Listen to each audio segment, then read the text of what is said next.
Welcome everybody to the Monday Miracle class, our Monday reset, but also to the start of a new month. And our theme for this month is gratitude as a spiritual path. And this entire month, we are going to be exploring the theme of miracles, gratitude, and love. There is much to explore here, and to start with, we thought we would actually work with today's lesson, which I think is a perfect lesson for helping us to center ourselves in these increasingly uncertain and unsettling times. I think more than ever before, we need our anchoring prayers, we need our centering practices, so that we can make contact consciously with the life support that's going to support us through our day. So were you happy just to get us going with today's lesson? Yeah, so if you want to do whatever you like to do to settle and be read to, so that you can just receive today's lesson in real time while we're together. And if you're watching on the recording, just take this as real time as well. So closing our eyes or fixing our gaze, softening our hearts gently, opening a little bit more towards this moment and towards each other and towards ourselves, whatever we've been experiencing this past week. Remembering this is our moment to come back to ourselves. So let's allow the frequency of this lesson, the angel of this lesson, to work with us, to release anything that is not serving us and to straighten us out again.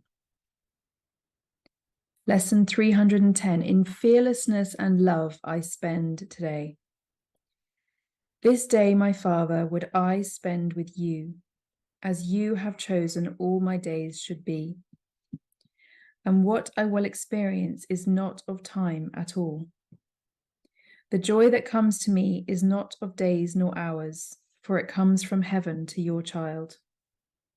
This day will be your sweet reminder to remember you, your gracious calling to your holy child, the sign your grace has come to me, and that it is your will I be set free today. We spend this day together, you and I, and all the world joins with us in our song of thankfulness and joy to him who gave salvation to us and who set us free. We are restored to peace and holiness. There is no room in us for fear today, for we have welcomed love into our hearts. So let's just spend a moment there, just welcoming love into our hearts, the love that is already right here.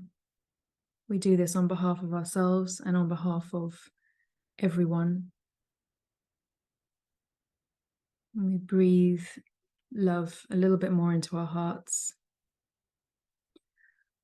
We place our focus more fully on the love that is at the center of us. And we open our hearts and our minds to today's teaching and time together. And as we open our eyes, we remember that we are accompanied in this very beautiful way by this wonderful group.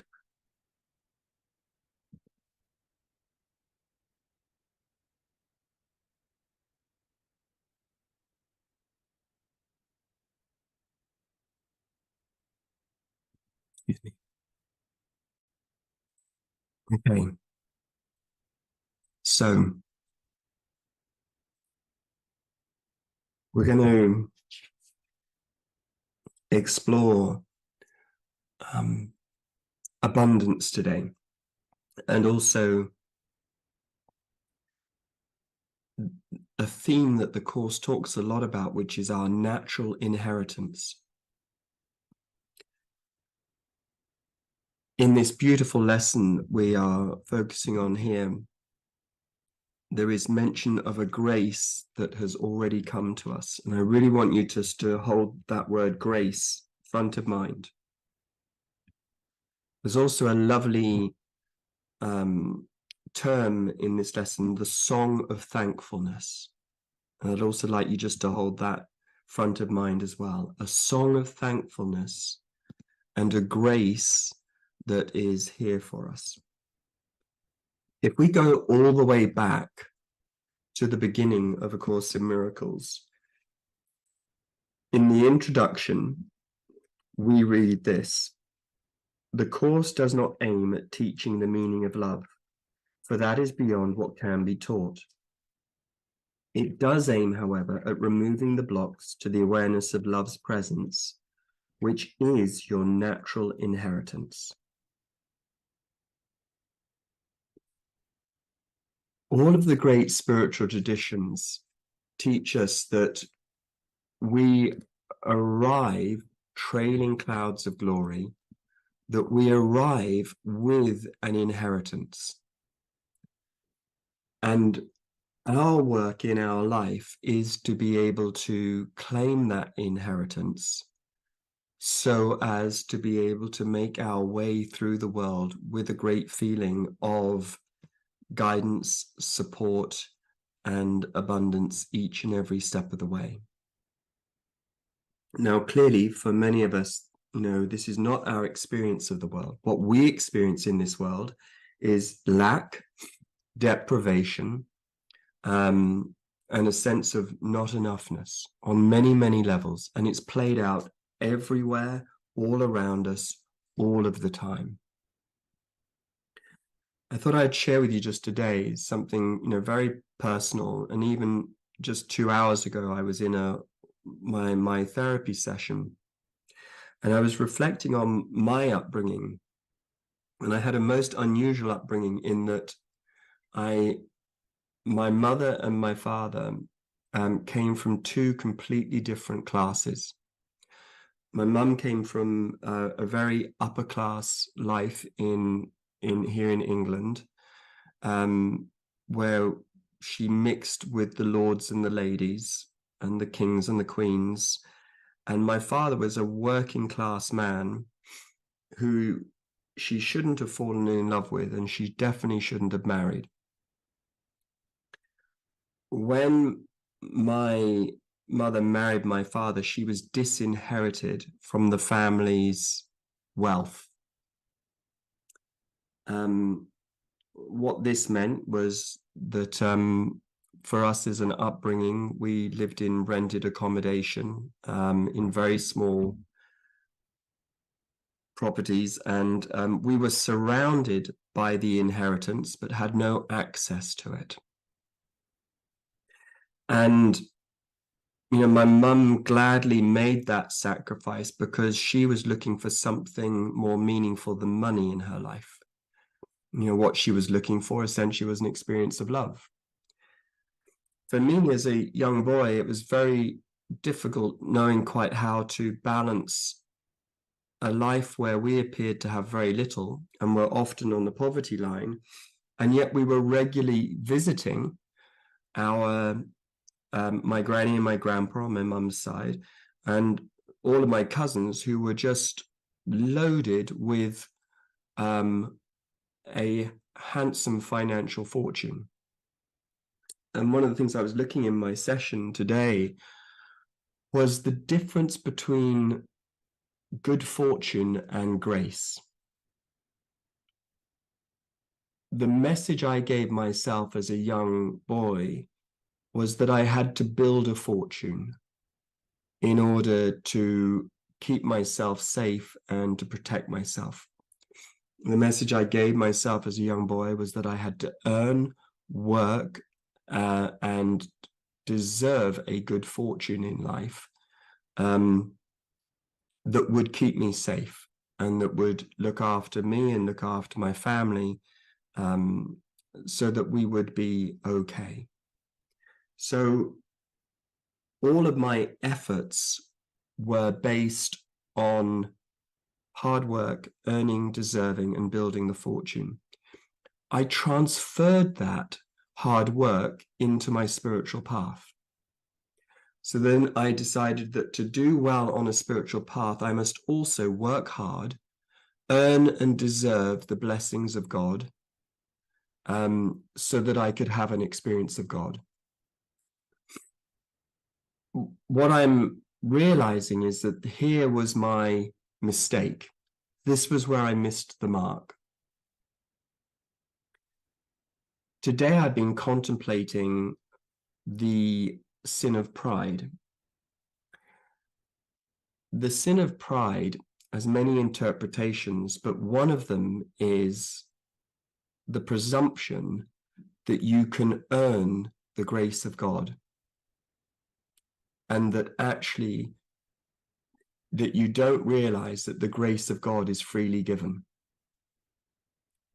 If you think you have to earn God's love, work for God's love, deserve God's love, this is pride. The absence of pride is the realization that there is nothing you can do really to earn a state of grace, because the grace is freely given. This shift from earning a fortune, which we could point to material wealth, versus relaxing, surrendering into and receiving a grace that is freely given, is the difference between worldly abundance and spiritual abundance. Our work is to be able to remove the blocks to the awareness of love's presence, which is our natural inheritance. And I wanted just to share with you a very practical example of what I've been doing today to remove the blocks to the awareness of my natural inheritance. So this is my work. My work is to look at my family story, see that there's a story in there where my mother was deprived of an inheritance, but willingly so, because she was looking for something that money can't buy. And at the same time, looking at my part in the story and realizing that if I was going to have any sense of abundance in life, I was going to have to earn it, work for it, and deserve it, and that I was going to do this in a very self-reliant way. And as I say, the great undoing here, the forgiveness, is to be able to reset ourselves with the sense that actually our inheritance from God was freely given. And there is nothing we need to earn, to do to earn it, deserve it, pay for it, or anything else. And this is our great work. Our great work is to see if we can be innocent enough all over again to truly allow the grace of heaven to flow through us in such a way that it increases our good fortune, but would also inevitably increase the good fortune of everybody around us.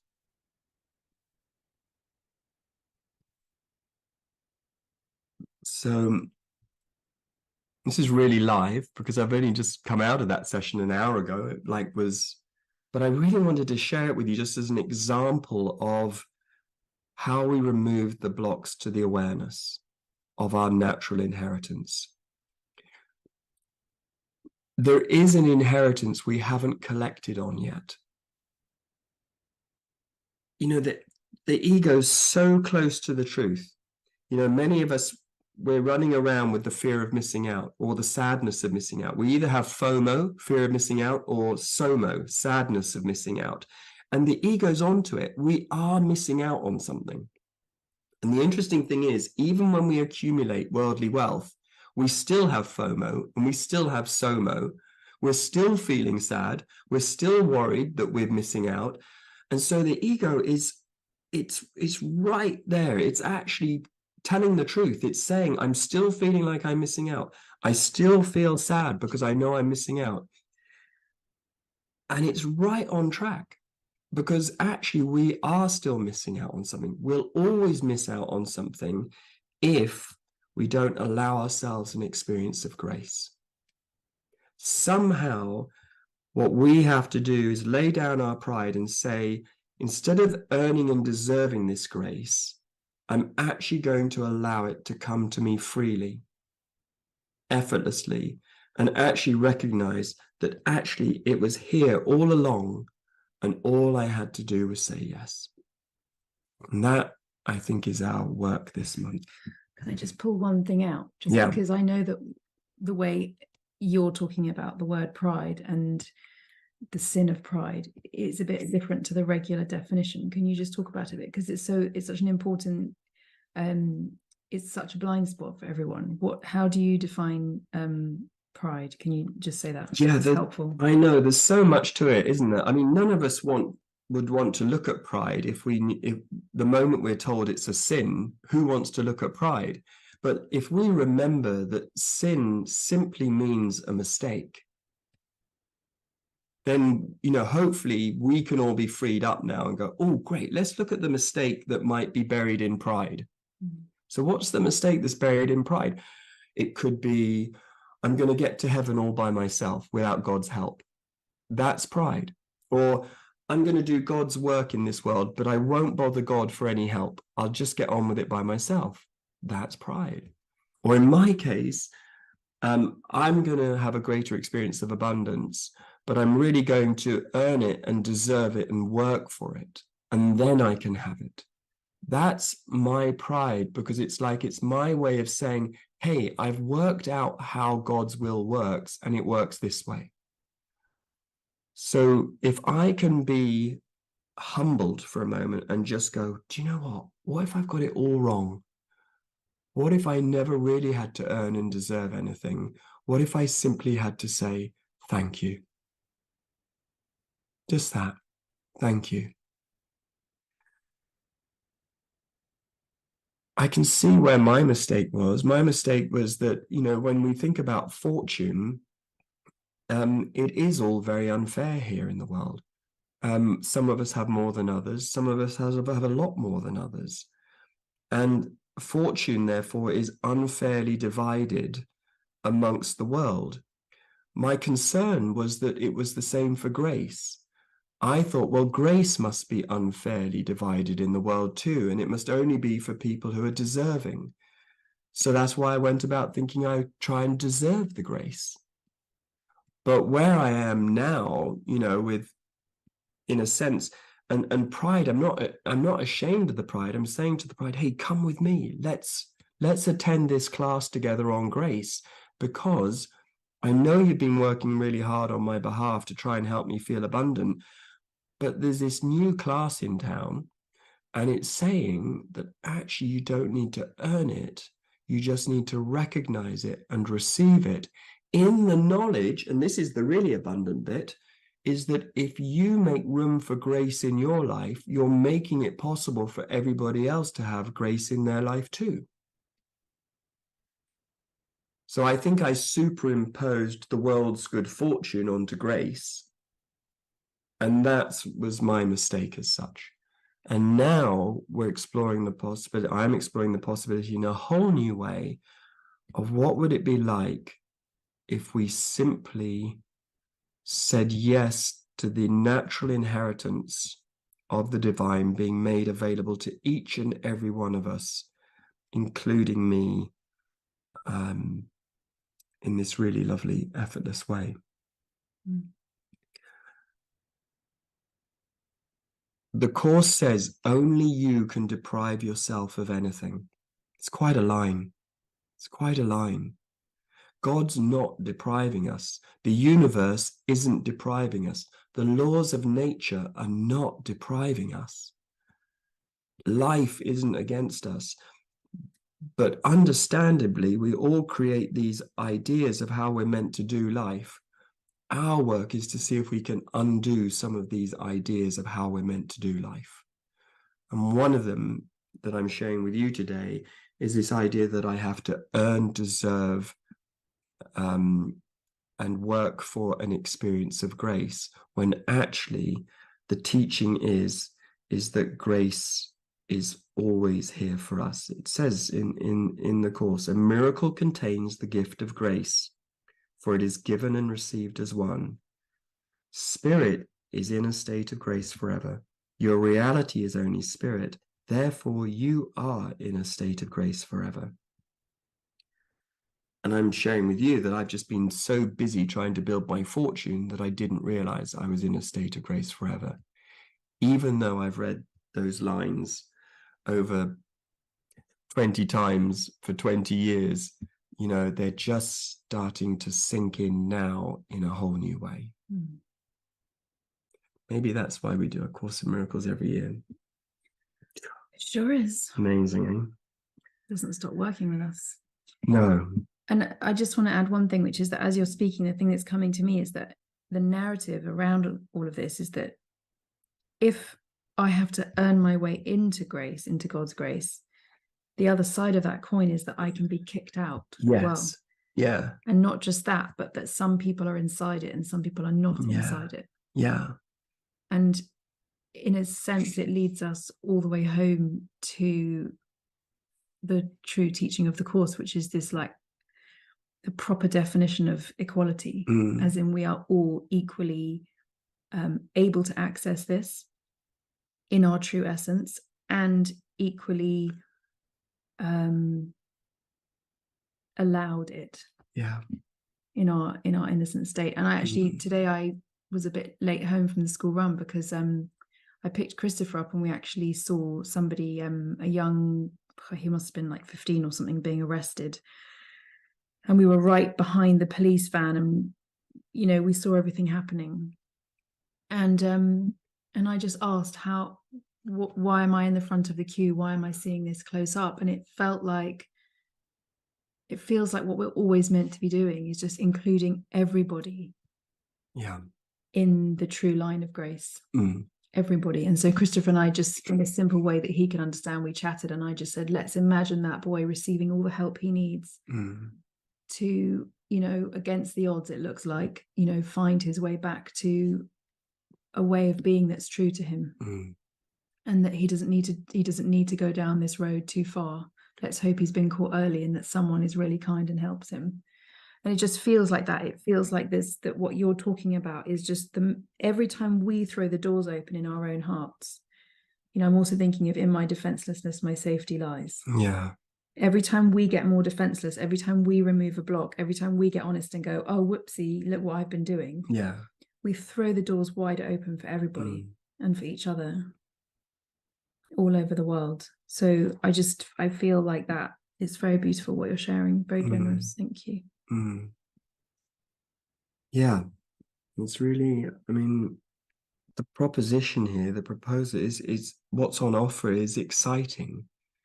But it does seem to require this 180-degree shift in our perception, which the Course talks about, doesn't it? And I suppose the beauty of it all as well is how, you know, we're at this stage where our understanding of these amazing principles is only going to get deeper and deeper, which is also super exciting. You know, the material is here. We know we've got the material. It's right in front of us.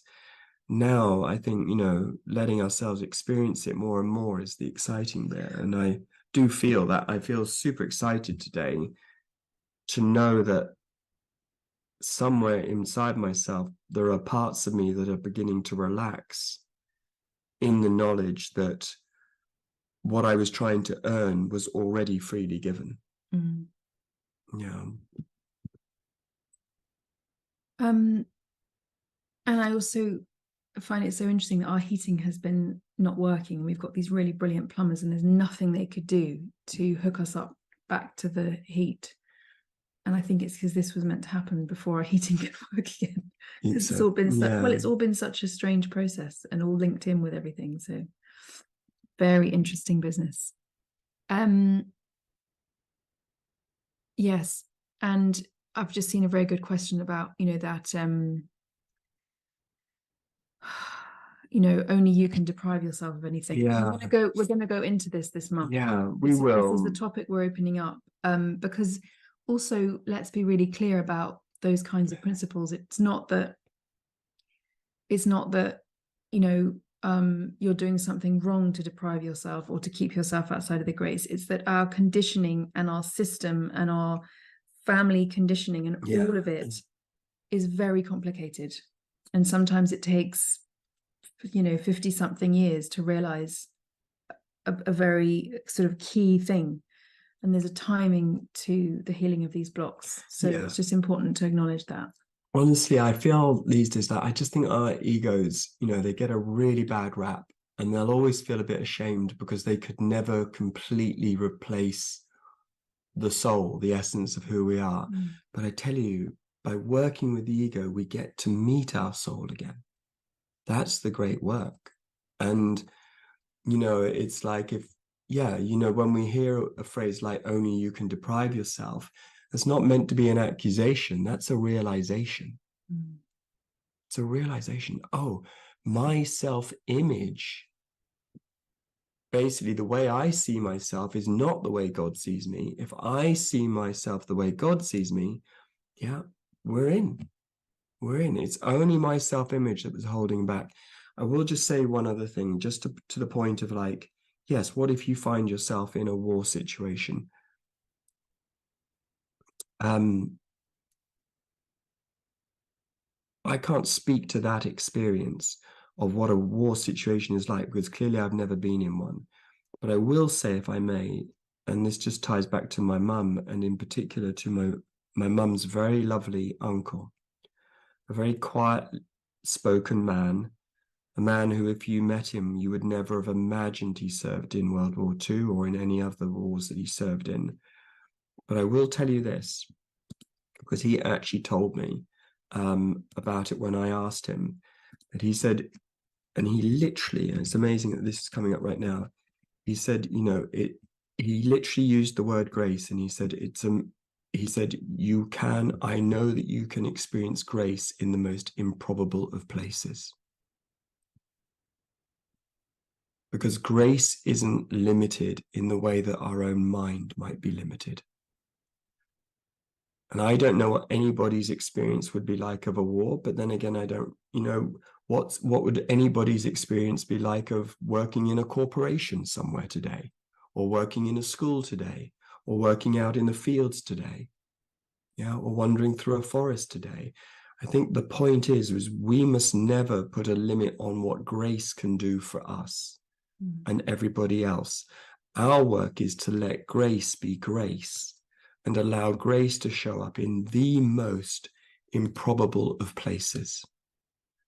Who are we to say what grace can do and cannot do? Quite frankly, for many of us, grace has showed up when push has come to shove. In the worst moments of our life, that's when we've experienced grace, because we've been undone and are being undone. So again, the pride would be here, let's not limit grace. Let's trust that if grace is everywhere, and that our soul, the essence of who we are, is in a state of grace forever, then it must be possible for grace to appear in our lives, even in the most unlikely of circumstances, and indeed the most improbable of circumstances. Again, that would be part of our work here. Yeah. So our work this week, I think, is to see if we can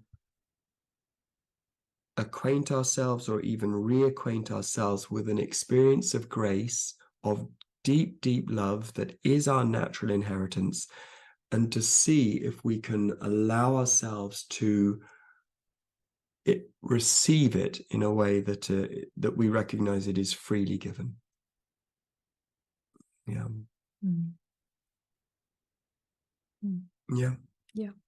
All right. So it's a wonderful journey ahead. We're looking at this journey at a time when so many of us on a physical, material level are struggling to make ends meet. And we're going to do something really audacious together as a group, which is we're going to make progress with abundance. And we're going to experience abundance in this way that is spiritual, mental, emotional, and material. And we're going to be doing this for everybody, everywhere, including ourselves.